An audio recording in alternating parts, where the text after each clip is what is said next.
ಇತ್ತೀಚಿನ ಸಂಚಿಕೆಗಳನ್ನು ಜಾಹೀರಾತಿನ ಕಿರಿಕಿರಿ ಇಲ್ಲದೆ ನೋಡಿ.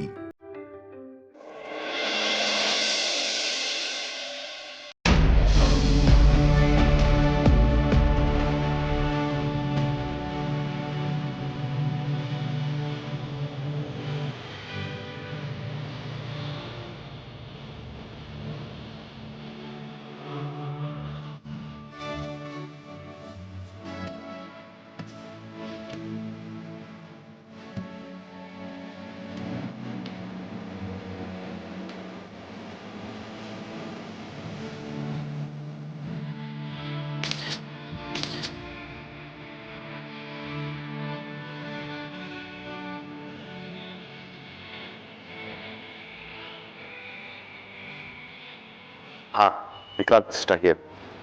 ನಾನೊಬ್ರು ಇಮೇಜ್ ಕಳಿಸಿದ್ದೀನಿ. ನೀವು ಏಜೆನ್ಸಿ ಮುಖಾಂತರ ಅವ್ರನ್ನ ಆದಷ್ಟು ಬೇಗ ಹುಡ್ಕಾಕಾಗತ್ತಾ ಹೇಳಿ. ನಾವು ಪ್ರಯತ್ನ ಪಡ್ತಾ ಇದ್ದೀವಿ.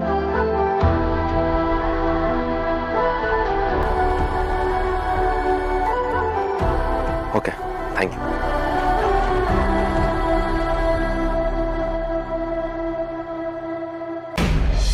ಇಲ್ಲ ನಿಲ್ಸಿ.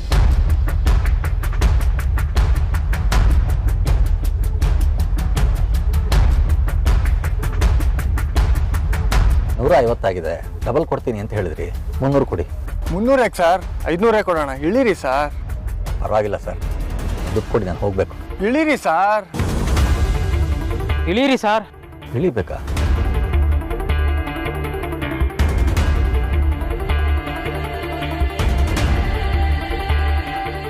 ಡಬಲ್ ಕೊಡ್ಬೇಕಲ್ವಾ ಸರ್? ಬನ್ನಿ ಒಳಗಡೆ ಕೊಡ್ತೀವಿ. ಒಳಗಡೆ ಎಲ್ಲ ನಾನು ಬರಲ್ಲ, ನಾನು ಹೊರಡಬೇಕು, ಲೇಟ್ ಆಗ್ತಾ ಇದೆ. ನಾನು ದುಡ್ಡು ಕೊಟ್ಬಿಡಿ, ನಾನು ಹೋಗ್ತೀನಿ. ನೀವು ಡಬಲ್ ಕೊಡೋದೇನು ಬೇಡ, ಮೀಟ್ರ್ ಎಷ್ಟಾಗಿದೆ ಅಷ್ಟು ಕೊಡಿ. ನನಗೆ ಬೇರೆ ಬಾಡಿಗೆ ಇದೆ, ನಾನು ಹೊರಡಬೇಕು. ನೀವು ಕೇಳೋದಚ್ಚ, ನಾವು ಕೊಡೋದಚ್ಚ. ಬನ್ನಿ ಒಳಗಡೆ ಕೊಡ್ತೀವಿ.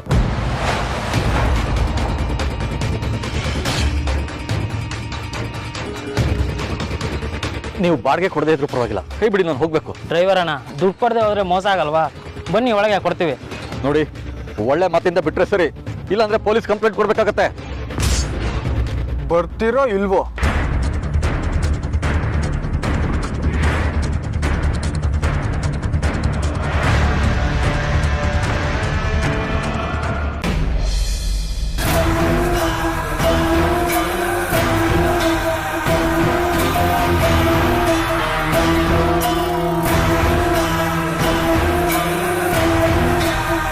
ಸಂಕಟ ಆಗ್ತಿರ್ಬೇಕಲ್ವಾ? ಸತ್ತು ಹೋಗ್ಬೇಕು ಅಂತ ಅನ್ನಿಸ್ತಿರ್ಬೇಕಲ್ವಾ? ಛೇ, ನಾನು ಯಾಕೆ ದಡ್ಡಿ ಥರ ಮಾತಾಡ್ತಿದ್ದೀನಿ? ನೀನು ಹೆತ್ತಿರೋ ಮಕ್ಕಳು ನಿನ್ನ ಕಣ್ಣು ಮುಂದೆನೇ ಬೇರೆಯವ್ರನ್ನ ಅಮ್ಮ ಅಂತ ಕರೆದ್ರೆ ಸಂಕಟ ಆಗದೆ ಇರ್ತಾ? ಆದರೂ ನೀನು ಗಟ್ಟಿಗಿದ್ದೆ. ನಿನ್ನ ಜಾಗದಲ್ಲಿ ಬೇರೆ ಯಾರಾದರೂ ಇದ್ದಿದ್ರೆ ಇಷ್ಟೊತ್ತಿಗೆ ಕೆರೆನೋ ಬಾವಿನೋ ನೋಡ್ಕೊಳ್ತಿದ್ರು. ಆದರೂ ನೀನಿನ್ನೂ ಬದುಕಿದ್ಯಾ ಅಂದರೆ ಏನು ಮಾಡೋಕ್ಕಾಗಲ್ಲ. ಮನುಷ್ಯನಿಗೆ ಆಸೆ ಜಾಸ್ತಿ. ಒಂದು ಮಾತು ನೆನ್ಪಿಟ್ಕೋ ವೈದ್ಯ, ನೀನು ಎಷ್ಟು ವರ್ಷ ಬದುಕಿದ್ರೂ ಈ ಮನೆಯಲ್ಲಿ ಕೆಲಸದವಳಾಗೇ ಇರಬೇಕು. ನಿನ್ನ ಮಕ್ಕಳಿಗೆ ಅಮ್ಮ ಆಗಕ್ಕಾಗಲ್ಲ. ದಮ್ಮಯ್ಯ ಸುಹಾಸಿನಿ, ನನಗೂ ನನ್ನ ಮಕ್ಕಳಿಗೂ ಏನೂ ಮಾಡಬೇಡ ಅಂತ ಹೇಳ್ತೀನಿ ಅನ್ಕೊಂಡಿದ್ಯಾ?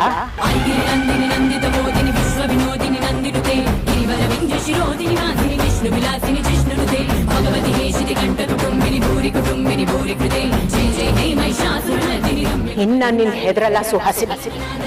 ನೀನು ಎಷ್ಟು ಚಿಪ್ಪರ್ಲಾಗ ಹಾಕಿದ್ರು ಸರಿ, ನೆನಪಿರ್ಲಿ, ನಾನು ನಿನ್ನ ಅಕ್ಕ.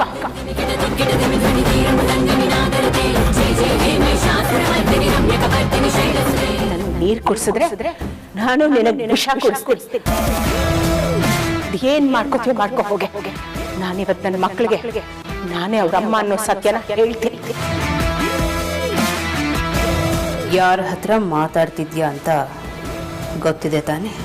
ಗೊತ್ತಿದೆ. ಸಂಸಾರನ ಹಾಳು ಮಾಡಿದವಳ ಹತ್ರನೇ ನಾನು ಮಾತಾಡ್ತಾ ಇಲ್ಲ. ಏಯ್ ಏಯ್ ಏಯ್, ನಾಲ್ಗೆ ಬಿಗಿ ಹಿಡಿದು ಮಾತಾಡು. ನಾನು ನಿನ್ನ ಅಕ್ಕ ಸುಹಾಸಿನಿ. ನನ್ನ ತಾಳ್ಮೆಗೂ ಒಂದು ಮಿತಿ ಅನ್ನೋದಿರುತ್ತೆ. ಈಗ ನಾನು ಹೋಗಿ ನನ್ನ ಮಕ್ಕಳ ಹತ್ರ ನಾನೇ ನಿನ್ನ ತಾಯಿ ಅಂತ ಹೇಳಿದ್ರೆ ನನ್ನ ಗತಿ ಏನಾಗುತ್ತೆ ಯೋಚನೆ ಮಾಡಿದ್ಯಾ? ನನ್ನ ಗತಿ ಹಾಗಿರಲಿ, ನಿನ್ನ ಮಕ್ಕಳ ಗತಿ ಏನಾಗುತ್ತೆ ಅಂತ ಯೋಚನೆ ಮಾಡಿದೀಯಾ? ಅದನ್ನೇ ಹಾರಕ್ಕೆ ಬಿಡಲ್ಲ ನಾನು. ಇನ್ನು ಪಾರಿವಾಳನ ಬಿಡ್ತೀನ. ನಿನ್ನನ್ನು ತುಂಬ ಬುದ್ಧಿವಂತೆ ಅನ್ಕೊಂಡಿದ್ದೆ, ಆದರೆ ನೀನು ಬುದ್ಧಿವಂತೆ ಅಲ್ಲ. ನಿನ್ನಿಂದ ಏನೂ ಮಾಡೋಕ್ಕಾಗಲ್ಲ ಅಂತ ನನಗೆ ಅರ್ಥನೂ ಆಯಿತು. ಅದಕ್ಕೆ ನಾನು ಮೊದಲಿನ ಹಾಗೆ ನಿನಗೆ ಹೆದರಲ್ಲ. ನನ್ನ ಮಕ್ಕಳಿಗೆ ಸತ್ಯ ಹೇಳೇ ಹೇಳ್ತೀನಿ. ಆಮೇಲೆ ನನಗೇನಾದರೂ ಪರವಾಗಿಲ್ಲ. ಇನ್ನು ಮೇಲೆ ನನ್ನ ಮಕ್ಕಳ ತಂಟೆಗೆ ನೀನೇನಾದರೂ ಬಂದರೆ ಹುಷಾರು.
ಮತ್ತೆ ತಗೊಳ್ಳಿ, ಸಾಕಾಗಿಲ್ಲ ಅಂದ್ರೆ ಹೇಳಿ, ಸಂಕೋಚ ಪಟ್ಕೋಬೇಡಿ.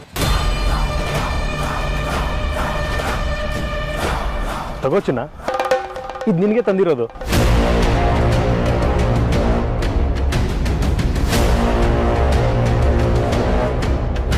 ನನ್ನ ಮಗಳ ಜೀವನ ಹಾಳು ಮಾಡಬೇಕು ಅಂತಾನೆ ಈ ಥರ ಎಲ್ಲ ಮಾಡ್ತಿದ್ಯೇನೋ?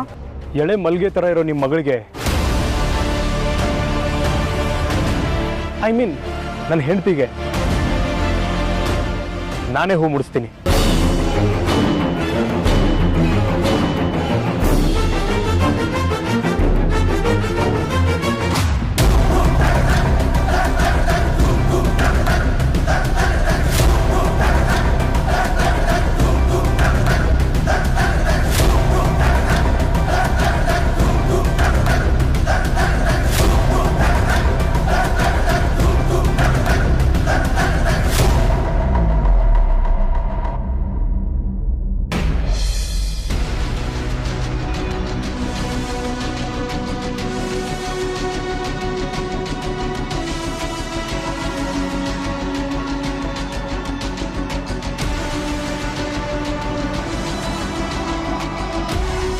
ವೇದಾಂತ್ ಅವರೇ, ತುಂಬ ದಿನದಿಂದ ನಿಮ್ಮ ಹತ್ರ ಒಂದು ಸತ್ಯ ಮುಚ್ಚಿಟ್ಟಿದ್ದೆ. ಅದನ್ನು ನಾನು ಈಗ ಹೇಳಲೇಬೇಕು.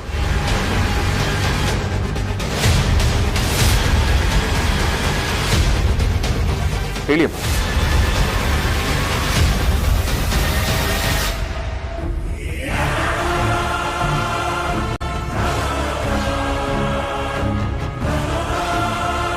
ನೀವು ಯಾರನ್ನ ಅಮ್ಮ ಅನ್ಕೊಂಡಿದ್ದೀರೋ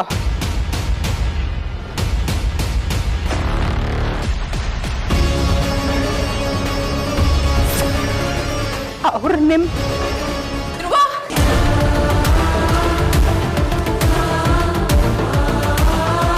ಧ್ರುವ, ಏ ಧ್ರುವ, ರಾಜಣ್ಣ, ಧ್ರುವ, ಧ್ರುವ, ರಾಜಣ್ಣ, ಧ್ರುವ, ಧ್ರುವ, ಏನಾಯ್ತು? ಧ್ರುವ ಕಣ್ಬಿಡು. ಧ್ರುವ, ಧ್ರುವ, ಧ್ರುವ, ಧ್ರುವ, ಧ್ರುವ, ಏನಾಯ್ತು? ಧ್ರುವ, ಧ್ರುವ, ಧ್ರುವ, ಧ್ರುವ, ಏನಾಯ್ತು? ಧ್ರುವ, ಧ್ರುವ, ಒಂದು ಡಾಕ್ಟರಿಗೆ ಫೋನ್ ಮಾಡು.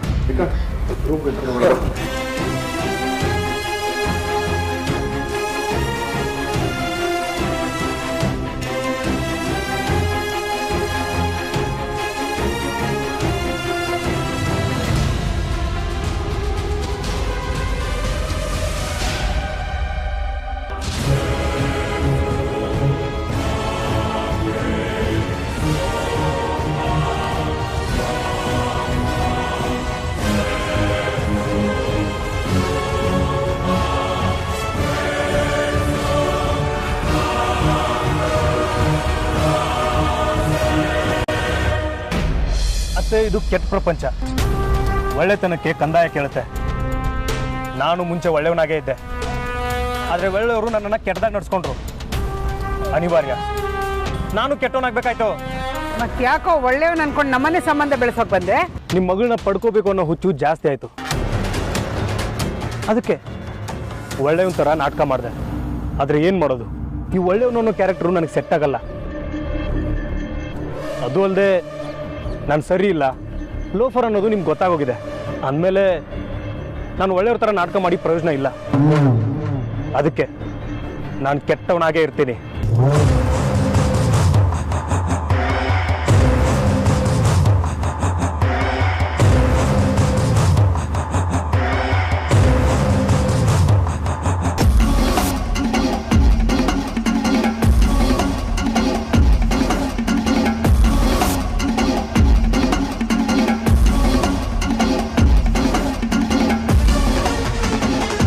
ಈ ಮಲ್ಗೆ ಹೂವು, ಈ ಹೂವು ನಂದು. ಯಾವುದೇ ಕಾರಣಕ್ಕೂ ಬಾಡಕ್ ಬಿಡಲ್ಲ.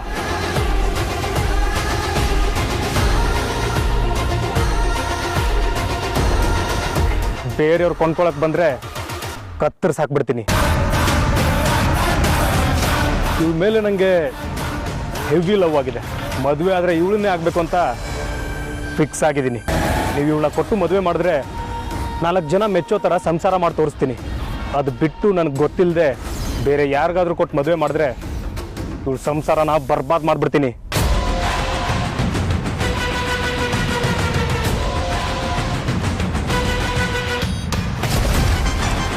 ನಿಮ್ಮ ಇಷ್ಟ ಕಷ್ಟ ಕಟ್ಕೊಂಡು ನನಗೇನು ಆಗಬೇಕಿಲ್ಲ. ಇವಳಂದ್ರೆ ನನಗೆ ತುಂಬ ಇಷ್ಟ. ನಾನು ಮದುವೆ ಅಂತ ಆದರೆ ಅದ್ರ ಇವಳನ್ನೇ ಆ್ಯಂಡ್ ಆಗ್ತೀನಿ ಕೂಡ.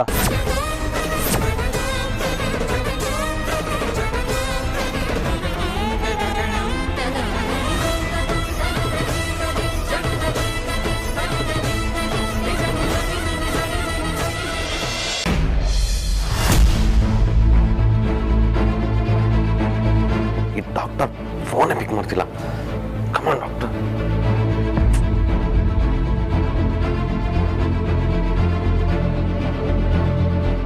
ಡಾಕ್ಟರ್ ಡಾಕ್ಟರ್ ಹಾ okay okay okay. ಅಗ್ರಜ doctor ಹೊರಟಿದಾರಂತೆ.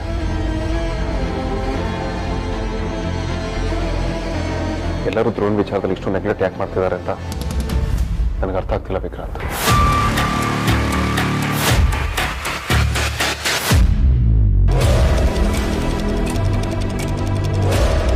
Mother India ನೀವೇ ತಾನೆ ಧ್ರುವನ್ ಜೊತೆಗಿದ್ದು? ಅವನ್ ಮೆಟ್ಲಿಂದ ಬೀಳೋಕೆ ಹೇಗೆ ಸಾಧ್ಯ? Stop it Vikrant. ನಾನೇ ಏನೋ ಮಾಡ್ಬಿಟ್ಟೆ ಅನ್ನೋ ಥರ ಮಾತಾಡಬೇಡ. ನೀವು ಮಾಡಿದಿರ ಅಂತ ಹೇಳ್ತಾ ಇಲ್ಲ, ಕೇಳಿದೆ ಅಷ್ಟೇ. ಫಸ್ಟ್ ಆಫ್ ಆಲ್ ಆ ರೂಮ್ನಲ್ಲಿ ನಾನು ಇರಲಿಲ್ಲ. ಆದ್ಯ ಅವನನ್ನು ರೂಮ್ನಲ್ಲಿ ಬಿಟ್ಟು AC ಆನ್ ಮಾಡಿ ಹೋಗಿದ್ಲು. ಇದ್ದಕ್ಕಿದ್ದ ಹಾಗೆ ಅವನು ಬಡಬಡಿಸಕ್ಕೆ ಶುರು ಮಾಡ್ದ. ಏನಾಗಿರ್ಬೋದು ಅಂತ ನೋಡಕ್ಕೆ ಹೋದೆ. ನನಗನ್ನಿಸ್ತು ವೈದೇಹಿ ಅಕ್ಕನ ವಿಚಾರಕ್ಕೆ ಅವನು ಡಿಸ್ಟರ್ಬ್ ಆಗಿರ್ಬೋದು ಅಂತ. ನಿಮ್ಮೆಲ್ಲರ ಜೊತೆ ಇದ್ರೆ ಸ್ವಲ್ಪ ರಿಲ್ಯಾಕ್ಸ್ ಆಗ್ತಾನೆ ಅಂತ ಕೆಳಗಡೆ ಕರ್ಕೊಂಡು ಬರ್ತಿದ್ದೆ. ಇದ್ದಕ್ಕಿದ್ದ ಹಾಗೆ ಏನಾಯ್ತು ಅಂತ ಗೊತ್ತಿಲ್ಲ, ಕೈಕಾಲೆಲ್ಲ ಆಡ್ಸಕ್ಕೆ ಶುರು ಮಾಡಿ ಕೆಳಗಡೆ ಬಿದ್ದು ಹೋದ. ಆದರೂ ಧ್ರುವ ಈ ರೀತಿ ಮಾಡ್ಕೊಂಡ ಅಂತ ನನಗೆ ಯಾಕೋ ನಂಬಕ್ಕಾಗ್ತಿಲ್ಲ. ಓಹೋ, ನಿನ್ನ ಪ್ರಕಾರ ಧ್ರುವನ್ನ ನಾನೇ ಬೀಳಿಸಿದ್ದೀನಿ. ಪರವಾಗಿಲ್ಲ ವಿಕ್ರಾಂತ್, ಹಾಗೆ ಅಂದ್ಕೊ. ಅವನನ್ನ ಕೆಳಗಡೆ ಕರ್ಕೊಂಡು ಬಂದಿದ್ದು ನಂದೇ ತಪ್ಪು.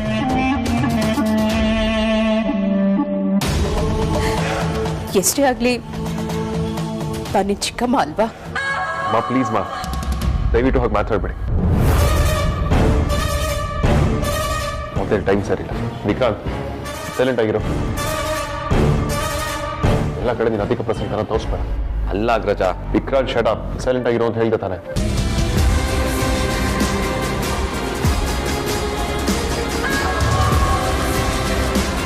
ಧ್ರುವನ್ ಕಂಡೀಷನ್ ಡಾಕ್ಟರ್ ಹೇಗಿದೆ ಅಂತ ಹೇಳೋ ತನಕ ನಿನ್ನ ಪ್ರಶ್ನೆಗಳ ನಿರತನ ಇಟ್ಕೊ.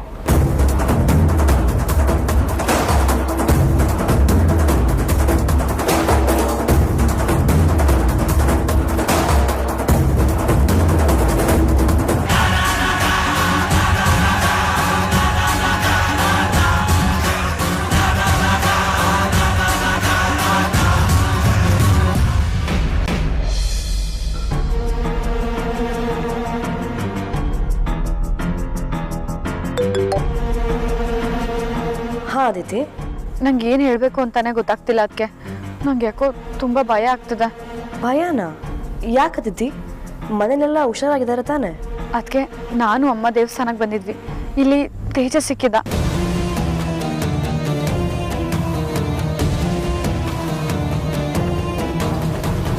ತೇಜ ಸಿಕ್ಕಿದ್ನಾ?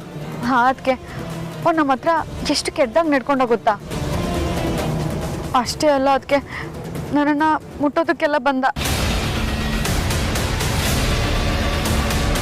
ಅವನು ಒಳ್ಳೆ ಥರ ಆ್ಯಕ್ಟ್ ಮಾಡಿದ್ದು ನನಗೋಸ್ಕರ ಅಂತೆ. ನನ್ನನ್ನೇ ಮದುವೆ ಆಗ್ತಾನಂತೆ. ನಾನು ಬೇರೆ ಯಾರನ್ನಾದ್ರೂ ಮದುವೆ ಆದರೆ ನಮ್ಮ ಸಂಸಾರನ ನಿರ್ನಾಮ ಮಾಡ್ತಾನಂತೆ. ಒಂದು ದಾರಿಗೆ ಯಾರೇ ಅಡ್ಡ ಬಂದರೂ ಅವ್ರನ್ನ ಮುಗಿಸ್ತಾನಂತೆ. ಒಂದು ಮಾತು ಕೇಳ್ತಿದ್ರೆ ನಂಗೆ ತುಂಬ ಭಯ ಆಗುತ್ತೆ. ಅದಕ್ಕೆ ಧ್ರುವಂಗೇನೋ ಆಗಿದೆ, ಅವನ ಅಪಾಯದಲ್ಲಿದ್ದಾನೆ ಅನ್ಸೋಕೆ ಶುರು ಆಗಿದೆ. ಅದಕ್ಕೆ ನಿಮಗೆ ಕಾಲ್ ಮಾಡಿದೆ. ಅದಕ್ಕೆ ಧ್ರುವ ಹುಷಾರಾಗಿದ್ದಾನಲ್ವಾ? ಅದಿತಿ, ನಿಂಗೆ ಹೇಗೆ ಹೇಳಬೇಕು ಅಂತ ಗೊತ್ತಾಗ್ತಾ ಇಲ್ಲ. ನೀನು ಹೇಳಿದ್ರೆ ಬೇಜಾರು ಮಾಡ್ಕೊಳ್ಳಲ್ಲ ತಾನೆ? ಹೇಳಿದ್ರೆ ಬೇಜಾರು ಮಾಡ್ಕೊಳ್ತೀಯ ಅಂದರೆ ಏನಾಗಿದೆ? ಅದಕ್ಕೆ ಏನು ಹೇಳಿ? ಅದು ಅಮ್ಮ ಅವನನ್ನ ವೀಲ್ ಚೇರಲ್ಲಿ ಕರ್ಕೊಂಬರ್ತಾ ಅವ್ನ ಮೇಲ್ಗಡೆಯಿಂದ ಬಿದ್ದುಬಿಟ್ಟ.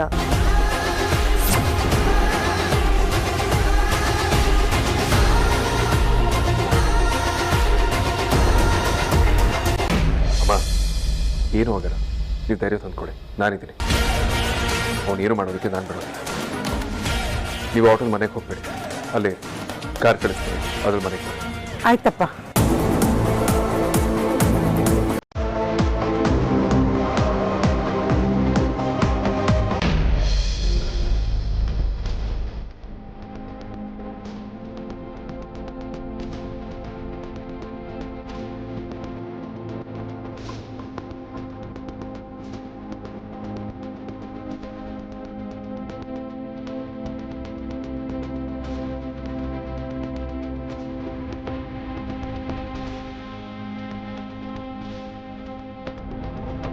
ಡಾಕ್ಟರ್, ನನ್ನ ತಮ್ಮನಿಗೆ ಏನು ಆಗಿಲ್ಲ ತಾನೆ? Is you okay?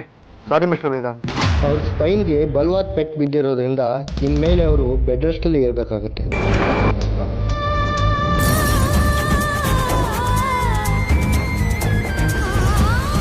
ಏನು ಹೇಳ್ತಿದ್ದೀರಾ ಡಾಕ್ಟರ್? ಮೆಟ್ಲ ಮೇಲಿಂದ ಬಿದ್ದಿರೋದ್ರಿಂದ ತುಂಬ ಬಲವಾಗಿ ಏಟ್ ಬಿದ್ದಿದೆ. ನನ್ನ ಮಗ ಮೊದಲಿನ ಥರ ಆಗೋಕ್ಕೆ ಇನ್ನೂ ಎಷ್ಟು ದಿನ ಬೇಕಾಗುತ್ತೆ? ಇಷ್ಟು ದಿನದಲ್ಲೇ ಕ್ಯೂರ್ ಆಗ್ತಾರೆ ಅಂತ ಹೇಳೋಕ್ಕಾಗಲ್ಲ. 1 ತಿಂಗಳು ಆಗ್ಬೋದು, ಇಲ್ಲ 1 ವರ್ಷನೂ ಆಗ್ಬೋದು.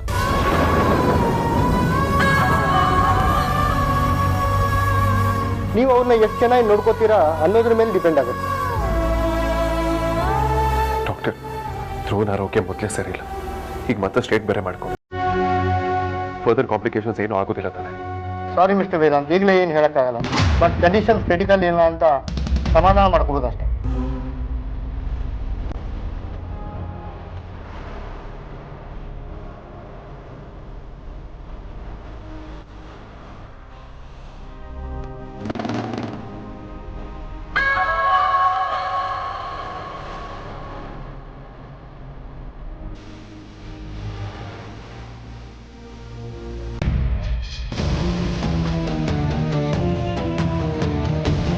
ಈ ಸುಹಾಸಿನಿ ಏನು ಹೇಳ್ತಾಳೋ ಅದನ್ನೇ ಮಾಡೋದು. ಈ ಸಲ 4ನೇ ಮೆಟ್ಲಿಂದ ತಳ್ಳಿದ್ದೀನಿ. ನೀನೇ ಅಮ್ಮ ಅಂತ ಇನ್ನೊಂದು ಸಲ ಏನಾದರೂ ಹೇಳಕ್ಕೆ ಹೋದರೆ 4ನೇ ಫ್ಲೋರಿಂದನೇ ತಳ್ಳಿಬಿಡ್ತೀನಿ. ನನ್ನನ್ನು ಇನ್ನೊಂದು ಸಲ ಎದುರು ಹಾಕೊಳ್ಳೋಕೆ ಮೊದಲು 1000 ಸಲ ಯೋಚನೆ ಮಾಡು.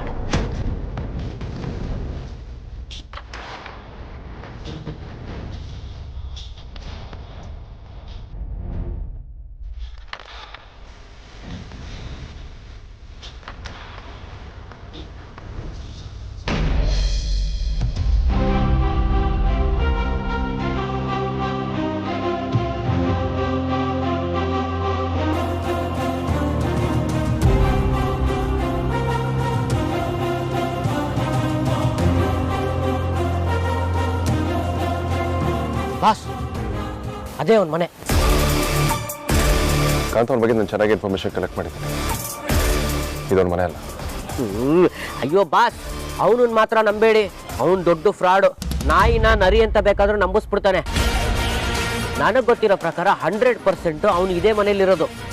ಸರಿ, ಹಾಗಿದ್ರೆ ಹೋಗಿ ಐಡಿಯಾಟ್ನ ಕರ್ಕೊಂಡು. Yes boss.